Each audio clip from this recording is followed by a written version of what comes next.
Welcome to my kitchen. Here I am again to show you another delicious recipe. Today I'm going to be showing you how to make pickled ginger, or Gari as it's known in Japanese.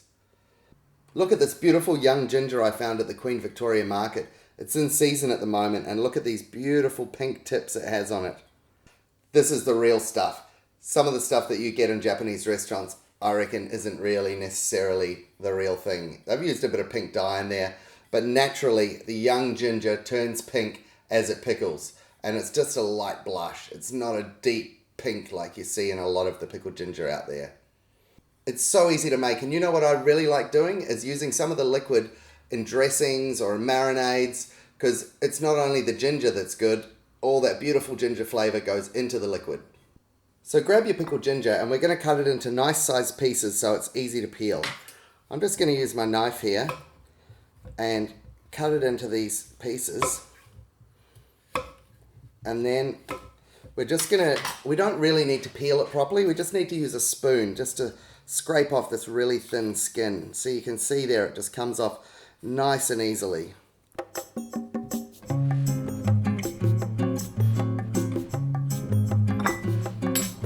Okay, we've got all of the ginger peeled now, and you can see very minimal waste, which is what we like. So we're going to use this Japanese mandolin. So what you want to do is be very careful with it because they are very sharp. The best idea is to use the guard if it has one, or if not, just hold your hand flat like that, and just you'll see the lovely thin pieces of ginger coming through, like so. If you don't want to have one of these mandolins, you can do it by hand, but it is much easier with one of these. And you may notice that I'm cutting with the grain because that'll give the ginger nice texture.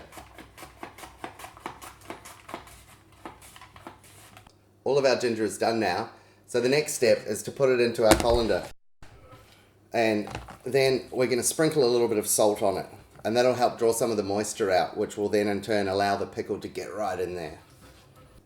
So just give it a good sprinkle or two, and then give it a mix around, and then we're just going to leave it for 3 or 4 minutes just to soften up as that ginger juice starts to get drawn out of there.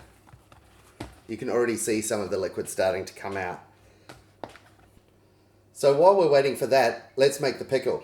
So just some rice vinegar. I've got just under a cup there, and then I've got about 120 grams of sugar, and then I'm going to add about 1.5 teaspoons of salt, and then we're just going to put this on the stove and bring it to the boil. This is getting nice and soft now. We're only going to need to blanch this for about 1 minute, and then we're going to pull it out and put it onto a tray lined with a tea towel and pat it dry.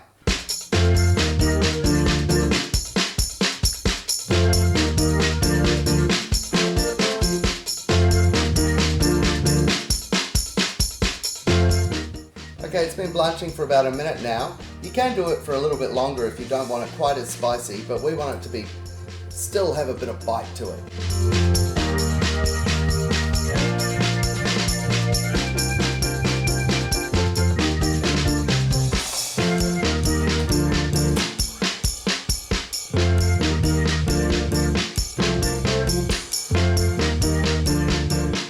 Okay, it's done now, so it's time to pull it out. It's been about 1 minute.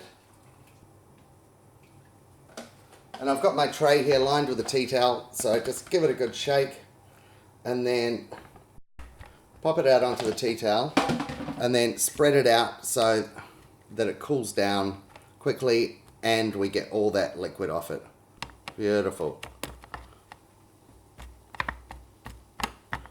The more liquid that you get off it, the better, because otherwise when you put it in the jar and pour the pickle over, that liquid is going to water down the pickle, and we don't want that. We want it to be nice and strong. Okay, this is looking good now, so let's pack it into our jar. I've got a preserving jar here, but you could use a glass container, a plastic container, whatever you like really. And just pack it in there.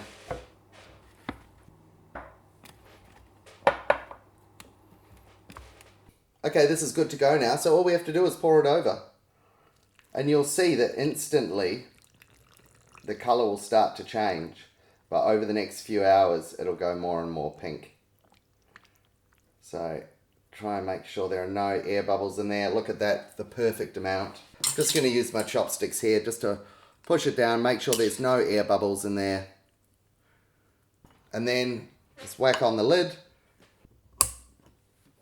There we go, pickled ginger. So easy, so quick, so delicious. You know exactly what's in it. We've got all that beautiful liquid there that we can use in marinades or dressings, or, you know, you could even use it as a dipping sauce. So, piece of cake, huh? You can do it.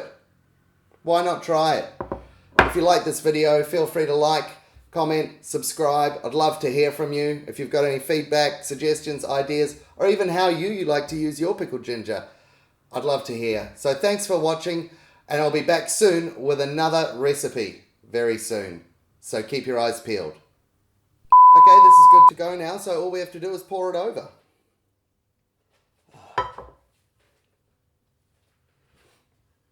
Okay, this is good to go now, so all we